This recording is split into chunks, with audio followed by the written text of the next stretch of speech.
Al-Fatihah.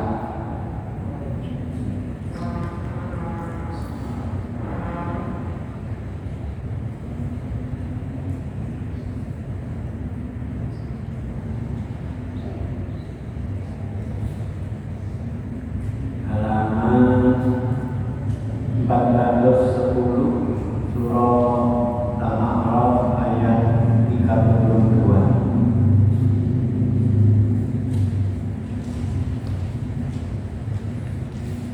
A'udzu billahi minasy syaithanir rajim. Bismillahirrahmanirrahim. Qul man harrama zinatallahi allati akhraja li ibadihi wat thayyibati minar rizq.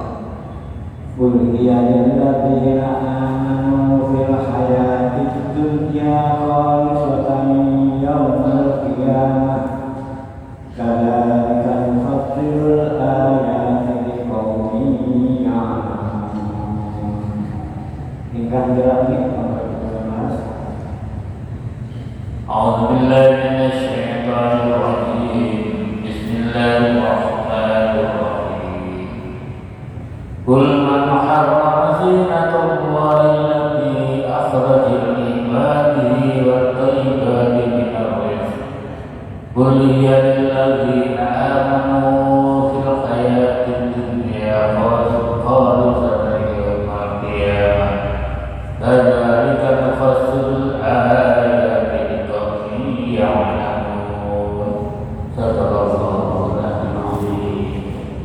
Bismillahirrahmanirrahim.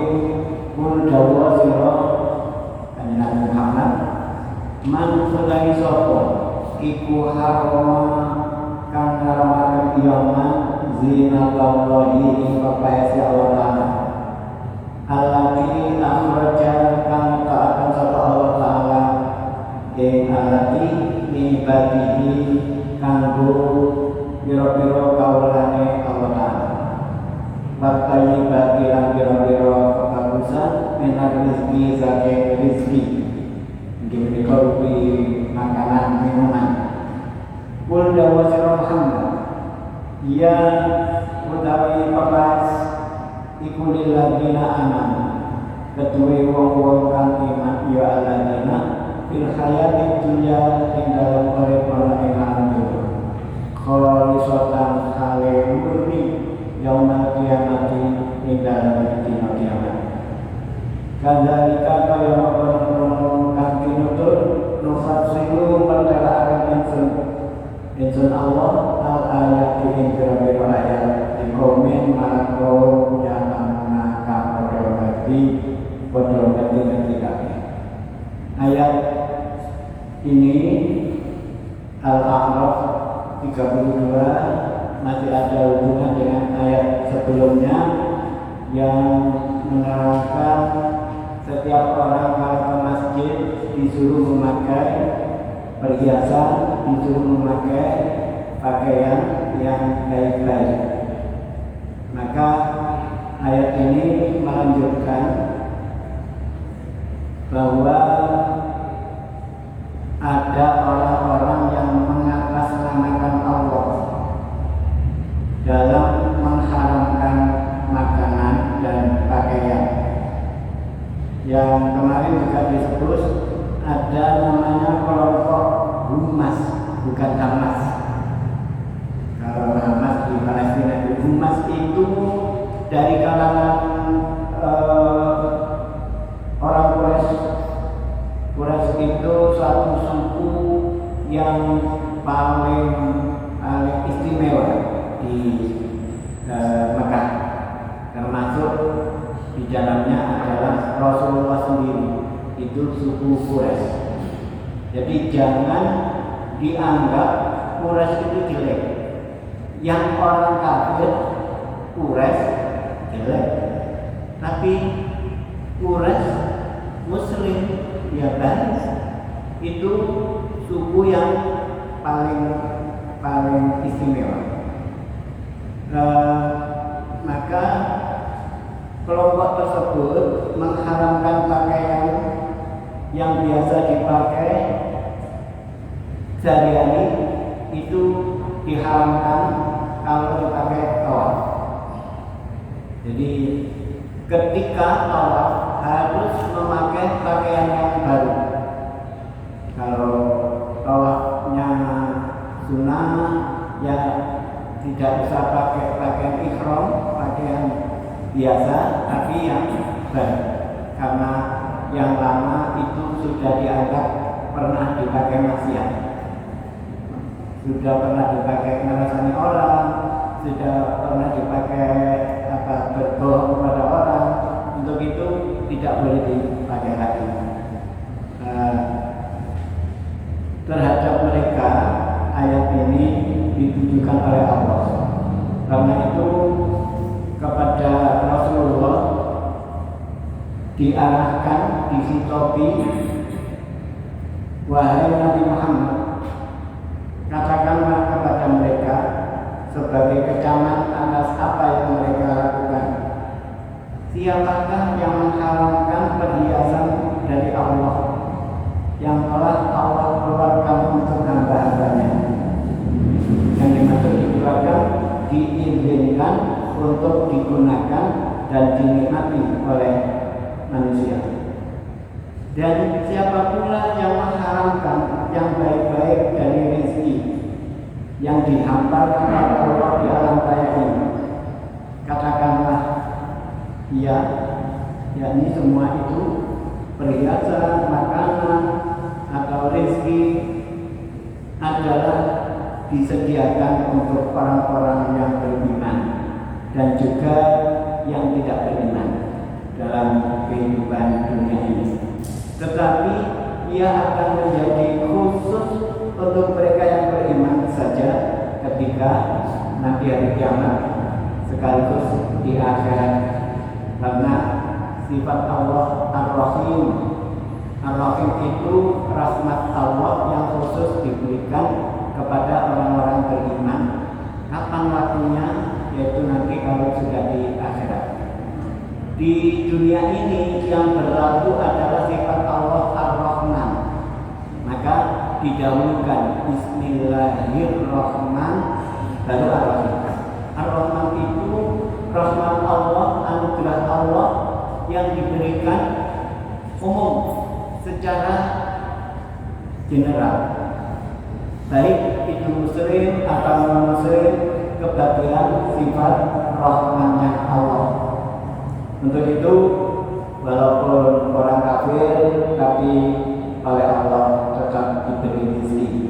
Bahkan kadang-kadang sering orang kafir itu jauh lebih kaya daripada orang-orang Islam.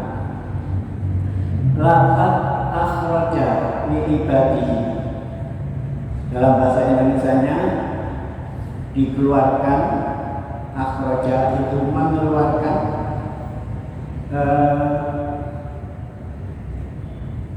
yang dikeluarkan apa? Perhiasan yang untuk para hamba-hambanya. Ini dipahami dalam arti begini: ditampakkan oleh Allah dengan mengilhami manusia, mendambakan keindahan, mengekspresikan dan menciptakan. Ini Allah. Jadi kalau kita sekarang perhiasan yang sedang, tidak terlalu tinggi. Kalau terlalu tinggi itu berlian. Yang sedang itu emas. Emas pun beda-beda karatnya. Yang tertinggi 24 karat itu 100%. Itu siapa yang menemukan itu? Jadi Allah memberi ilham kepada manusia bahwa emas itu cocok dan baik untuk perhiasan, tapi hanya untuk para perempuan. Laki-laki tidak boleh. Untuk itu dari ilham Allah itu akhirnya dibuat emas itu sebagai perhiasan dicetak sesuai dengan keinginan. Ada yang dipakai kalung, ada yang gelang, ada yang giwang, macam-macam. Itu cocok untuk para kaum perempuan. Laki-laki diharamkan untuk memakai emas. Kemudian untuk apa perhiasan itu? Allah memberikan itu untuk menutupi kekurangan-kekurangan. Jadi mohon maaf, barangkali ada perempuan yang secara wajah dilihat jelek, tapi perempuan yang dianggap jelek tadi kalungnya banyak, modelnya bagus-bagus, pakai gelang, pakai giwang, apalagi pakai yang di bawah ini segini apa? Bingkel. Itu menjadi menarik. Gak sepiro wajahnya, gak ayu, tapi perhiasannya oke. Jangan gak ayu rati mana.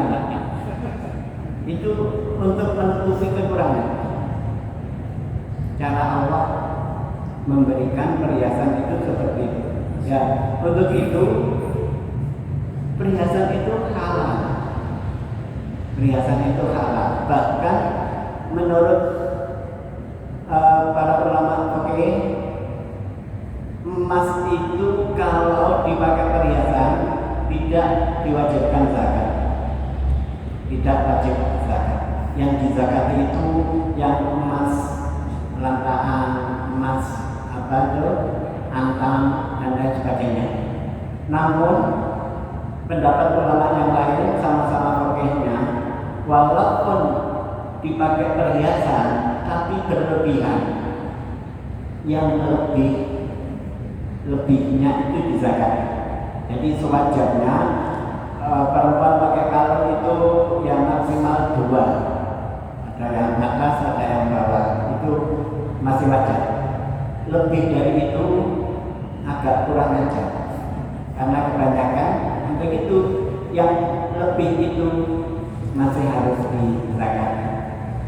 Itu Allah yang memberi, kemudian diilhamkan kepada manusia untuk memakai, dan akhirnya timbullah ada hukum-hukum yang melengkap dengannya, termasuk wajib zakat tadi.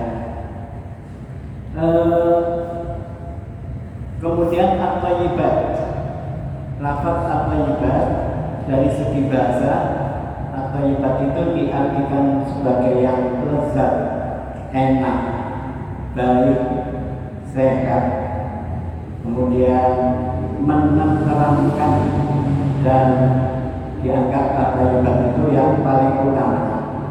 Maka dalam ayat ini at-thayyibat minar rizki, yang baik-baik dari rizki, ini mengisyaratkan bahwa ada yang dinamai rizki tetapi tidak baik. Jadi makanan itu adalah rizki. Kalau at-thayyibat minar rizki berarti rizki makanan yang baik. Lawan dari itu berarti ada makanan yang tidak baik. Untuk itu ayat ini menjelaskan hanya at-thayyibati minar rizki. Yang dimaksud rizki adalah segala macam perolehan, baik secara halal maupun haram. Itu namanya rizki. Jadi rizki itu ada yang halal, ada yang haram. Tinggal bagaimana cara kita mencari. Banyak orang awam ya berkata, jangankan mencari rizki yang halal, cari rizki yang haram saja sulit, dianggap itu sulit.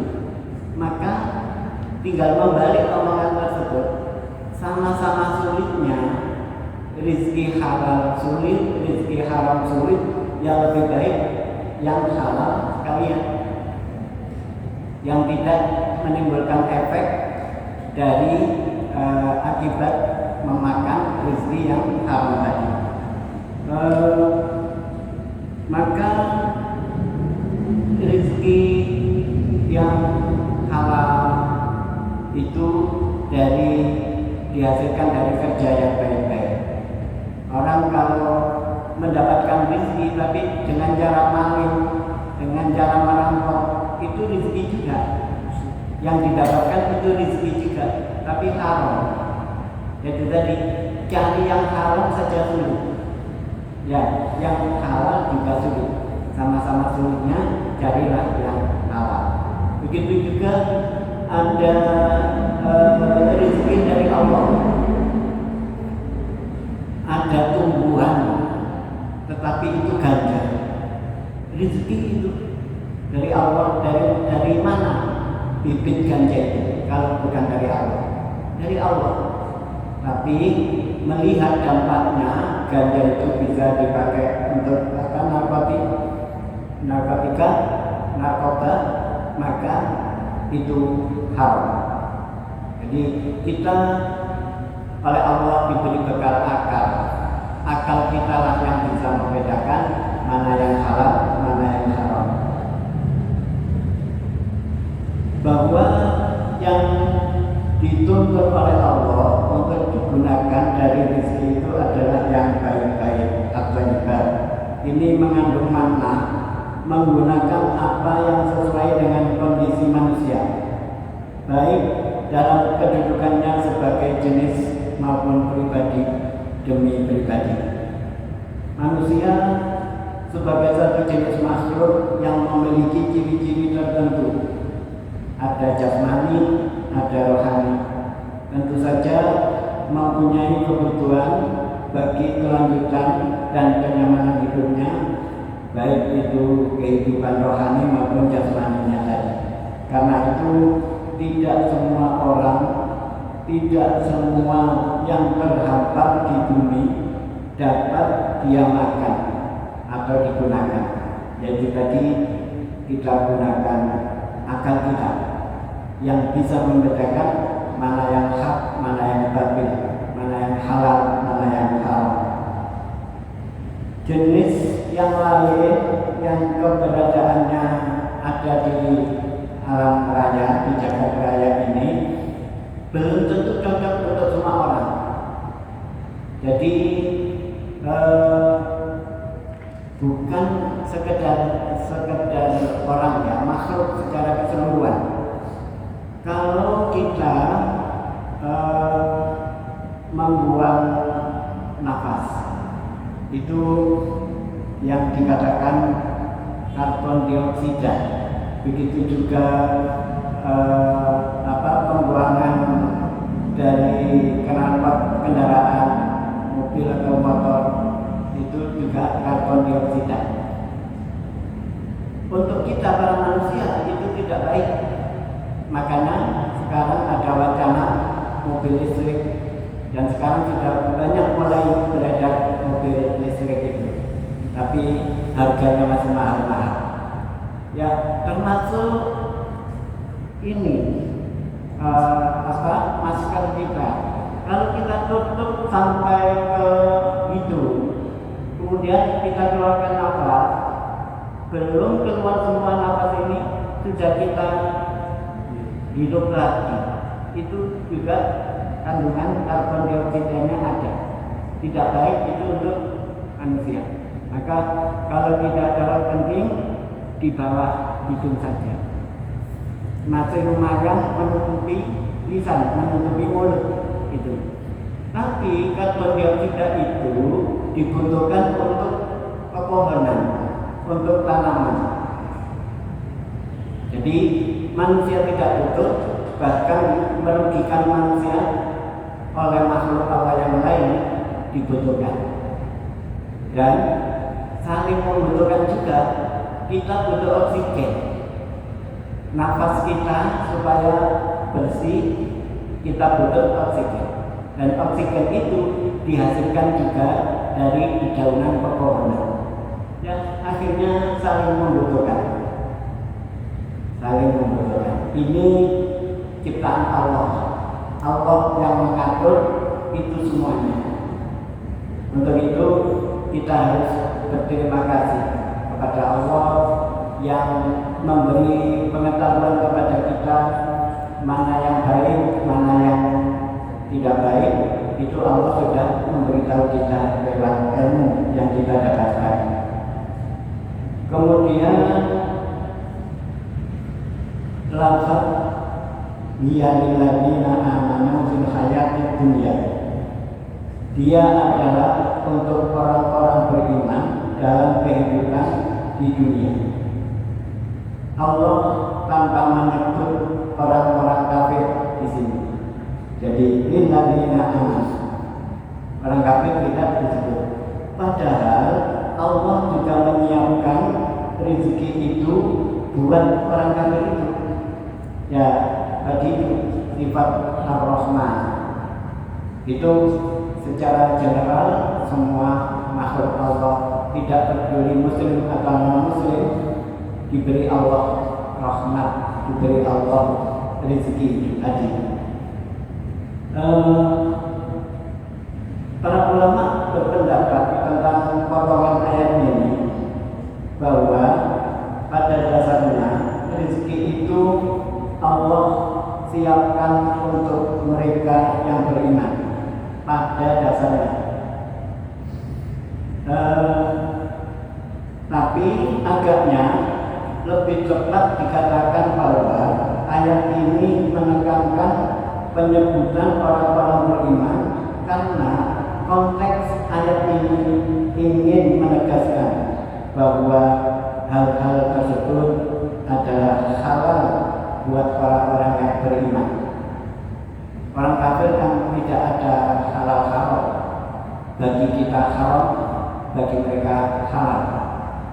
Untuk itu Allah menyebutkan lilladzina amanu, untuk orang-orang yang beriman halal. Untuk orang kafir menikmati, ya silakan. Karena mereka tidak peduli mana halal, mana haram.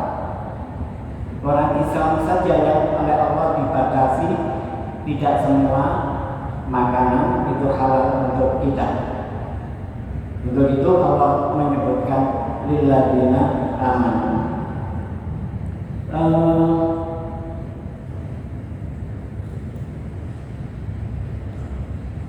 Maka orang-orang Islam tidak perlu ragu menggunakan rezeki tersebut, seperti hanya sekelompok orang-orang musyrik yang enggan menggunakan pakaian tadi. Jadi mereka musyrik, menyembah berhala. Anehnya mereka tawaf. Jadi tidak disebutkan hajinya, haji juga, tapi haji itu dirubah menurut mereka sendiri. Karena memang haji, ibadah haji itu adalah napak tilas dari Nabi Ibrahim. Jadi sejak sebelum kedatangan Islam, ibadah haji itu sudah ada. Bahkan orang-orang musyrik pun melakukan ibadah itu.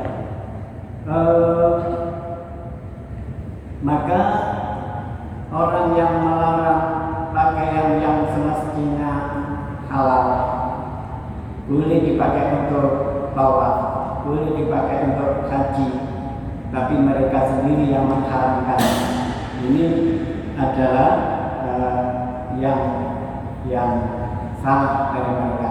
Maka Allah menyebutkan lilladzina amanu, lilladzina amanu. Jadi mengandung arti dibolehkan, diperbolehkan untuk orang Islam.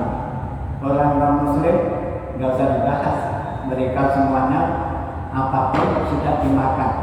Yang babi dimakan, kodok dimakan, bahkan tikus dimakan. Itu mereka. Orang Islam dibatasi oleh Allah. Ayat ini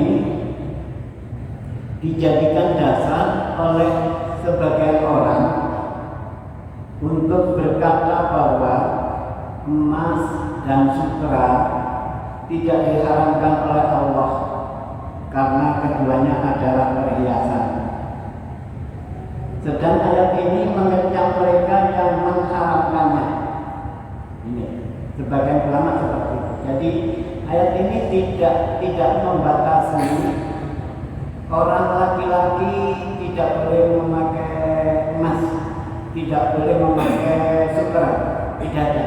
Bahkan itu semuanya adalah at-thayyibat minar rizq, rizki yang baik-baik. Seakan-akan semua orang Islam boleh melakukannya. Banyak juga para ulama berpendapat emas dan sutra bukan dua hal yang haram digunakan sebagai perhiasan oleh para pria Muslim. Itu tidak dapat dipungkiri, tetapi menjadikan ayat ini sebagai dasar, sebagai alasan, sebagai dalil itu tidak tepat, karena sumber hukum Islam itu bukan Al-Quran satu-satunya. Di samping Al-Quran ada hadis. Untuk itu yang dikiaskan seperti ayat ini, banyak orang yang tidak percaya adanya azab kubur. Siksa kubur itu nggak ada. Kenapa? Di Al-Quran nggak ada. Nggak ada yang menceritakan tentang azab kubur. Itu orang yang sekedar membaca atau mempelajari Al-Quran, tidak mengikuti sumber hukum yang kedua, yaitu hadis. Dalam hadis banyak hadis yang menerangkan tentang siksa kubur. Jadi kenapa ada orang tertentu tidak mau ziarah kubur? Ya karena tidak ada siksa kubur, untuk apa diziarah? Itu alasannya seperti itu. Di sini ayat ini kayaknya memperbolehkan emas ataupun pakaian sutra untuk kaum laki-laki. Tapi ingat, ada hadis Rasulullah pernah tangan kanannya ini memegang emas, tangan kirinya memegang sutra di hadapan para sahabat. Wahai para sahabatku, ingatlah kedua hal ini tidak halal untuk kaum muslimin laki-laki. Sudah jelas itu hadisnya sahih. Untuk itu tidak ada alasan orang laki-laki memakai emas, begitu juga memakai pakaian dari sutra. Kita harus sabar. Nanti kalau di surga laki-laki boleh pakai emas. Pengen kalau mau disediakan gratis dan diperbolehkan. Apalagi sutra pakaian bebas sebebas-bebasnya. Itu yang harus diketahui. Hadis yang sahih menerangkan bagaimanapun emas dan sutra itu haram untuk laki-laki. Kalau perak itu boleh, laki-laki boleh, perempuan boleh perak, tapi tidak keren. Perak itu derajatnya lebih rendah daripada emas. Jadi orang laki-laki memakai perak untuk dibandingkannya cincin nggak keren, koko murahan. Kalau emas kan lebih beragam. Yang terakhir, lafaz kholisatan. Kholisatan ini para ulama mufassirin mengartikan sebagai khusus, yaitu khusus untuk orang-orang beriman di hari kemudian. Ini yang dimaksud kholisah. Jadi tidak akan diperoleh orang-orang kafir, karena ini rezeki khusus bagi orang-orang Islam, tapi itu di hari kemudian. Di hari kemudian maksudnya mulai hari kiamat sampai di akhirat. Itu khusus bagi mereka. Orang-orang kafir tidak mendapatkan bagian itu. ada juga yang mengartikan kholisotan itu sebagai diartikan sebagai suci. Ada lagi yang murni. Suci tidak bercampur dengan sesuatu yang kurang berkenan di hati. Itu kholisot. Jadi murni, tidak ada campuran hal-hal yang meragukan di hati. Jadi itu kholisot. Maka bebas dari segala yang menodainya, baik lahir maupun batin. Ini jadi orang Islam dipilihkan oleh Allah rezeki yang baik-baik, dan karena kesabarannya untuk tidak memakai emas, memakai perhiasan sutra di dunia, maka oleh Allah itu nanti akan dihalalkan di surga. Jangankan itu, minuman keras. Jadi kalau jenengan ingin ya apa sih rasanya ya minuman keras itu, sabar, nggak usah sekarang, nanti di surga bebas. Bagaimana sih narkoba itu? Apa yang namanya sabu-sabu? Orang bisa pelan, sabar. Nanti sabu-sabu narkoba yang lain di surga itu disediakan gratis. Tidak ada polisi lagi, karena Allah memberi balasan sebagai kesabaran, balasan dari kesabaran orang Islam yang tidak melakukan larangan Allah seperti itu. Saya kira cukup. Wonten ingkang dipundamekaken monggo. Nggih. Waalaikumsalam warahmatullahi wabarakatuh. Sasi Rejab. Nggih, leres. Lajeng sasi Rejab niku 30 jumlahipun ya. Nggih. Wis ndekap niku terakhir.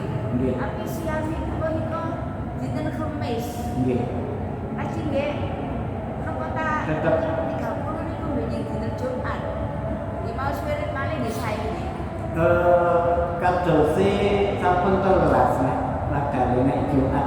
Jumat benjing niku sampun tanggal 1 Saban. Oh, sama tanggal Nggih. 9. Niki secara napa hisab kula bandingaken pinten-pinten macam kalender. Nah, termasuk kudus sedaya niku Jumat. Oh, mboten. Nggih kerana ngene nggih kula niku 30 niku Rajab niku dan Kamis. Yes. Tapi kula nggih pun penjelasan dadosipun niki Kamis niki pun terakhir berarti 29 nggih jumlahnya. Nggih. Terus nek di total jumlah sasi Rejab niku 29. Nggih. Keranten kita mulai siang niku Kamis, tak makin terakhir dinten Kamis ugi. Tapi pun kuatos. Nggih. Saban niku didamel siang kampungan Tenggalek. Namun ada batasan, tidak boleh lebih dari tanggal 15 Saban. Terus maksimal 15. Sinten mawon niku. Napa 16 ke atas niku sampun terlalu dekat kali Ramadan. Makro nggih. Nggih. Terus lari neng itu anti klimaks. Jangan-jangan ken Ramadan kali bosen nih, alasan poso, kakean poso sak derek. Niku alasanipun enggak. Tambah Ini sasi akhir bulan. Itu kok siang akhir bulan nggih kados. Kula niku anak siamipun Nggih. niku nah niku akhir bulan. Nggih. Niku tapi niku hukumipun nggih makro nggih menawi mboten biasa poso. Aja poso akhir bulan. nek akhir bulan itu enten sunate ugi dados ayam bid hari-hari pada bulan 13, 14, 15. Enten malih ayam sud hari-hari gelap jadi ku melek 28, 29, 30 enten 30 nek boten berarti mundur melek 27, 28, 29. Dados Kula nggih ngapunten 26, 27, 28. saged Nggih, monggo. bulan 30. Nah, kula nggih kita nggih mboten karo nggih makro nggih pasukan Kabupaten Lombok. Nggih sampun Nggih. suwun. Sami-sami. Waalaikumsalam warahmatullahi wabarakatuh. Dados nek benjing siang Kamis niku saged diniati double tiga. Satu Asyir Rajab, dua hari Kamis, tiga ayam musik, hari-hari gelap tidak ada rembulan. Benar mana? Cakap. Alhamdulillah. Alhamdulillah fi ni'mati wa ilahi majidah ya rabbana lakal hamdu kama yanbaghi li jalali wajhika ka'imati muslimin. Allahumma shalli wa sallim wa barik ala sayyidina Muhammadin nuril